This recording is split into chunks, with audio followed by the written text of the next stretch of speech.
Hello दोस्तों, यह dictation 140 word प्रति मिनट स्पीड से होगी और इस डिक्टेशन में आने वाले शब्दों को मैंने जोड़ कर लिखा है।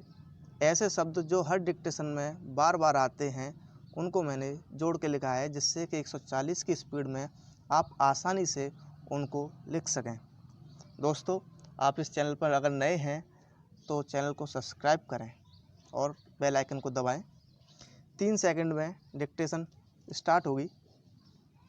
हमारे देश में पहली पंचवर्षीय योजना में और दूसरी पंचवर्षीय योजना में औद्योगिक विकास की ओर विशेष ध्यान रखा गया और बहुत सोच समझकर उसके लक्ष्य निर्धारित किए गए। देश के लिए यह दुर्भाग्य की बात है कि जिस वक्त तक हमारी पंचवर्षीय योजनाएं सफलता प्राप्त कर रही थीं, उस वक्त तक देश में अनेक प्रकार के अंतर्राष्ट्रीय तत्व भी पनप गए थे।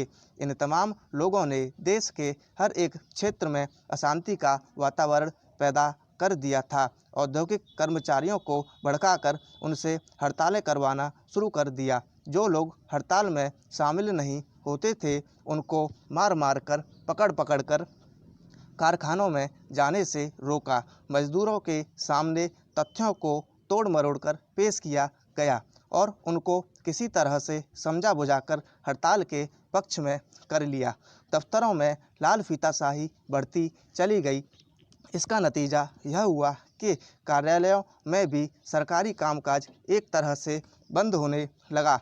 ये लोग यह जानना चाहेंगे कि वे कौन कौन सी चीज़ें हैं या कौन कौन सी बातें हैं जिनके कारण देश में इस प्रकार का वातावरण पैदा हुआ। इन तमाम बातों पर विचार करने के बाद घुमा फिराकर यही बात लोग कहेंगे कि इस देश के लिए देश के अंदर और बाहर एक भारी षड्यंत्र रचा जा रहा था। देश में प्रजातंत्र के नाम पर प्रजातंत्र के विरुद्ध जो वातावरण तैयार कर दिया गया था, उसके फलस्वरूप तृतीय पंचवर्षीय योजना काल में ही प्रगति की गति धीमी होने लगी थी।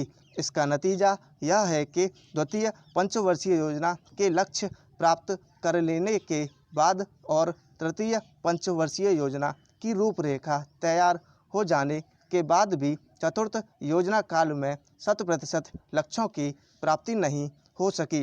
वे कौन कौन से लोग थे जो देश की प्रगति में बाधक थे या उनकी कौन कौन सी भाषाएं थीं, इसका उल्लेख न करते हुए यही कहना पर्याप्त होगा कि विकसित देशों में भी अनेक राष्ट्र ऐसे थे जो भारत की प्रगति से असंतुष्ट थे। ऐसे देशों के नेता लोग विकसित और विकासशील राष्ट्रों के बीच किसी प्रकार के सहयोग से संतुष्ट न थे।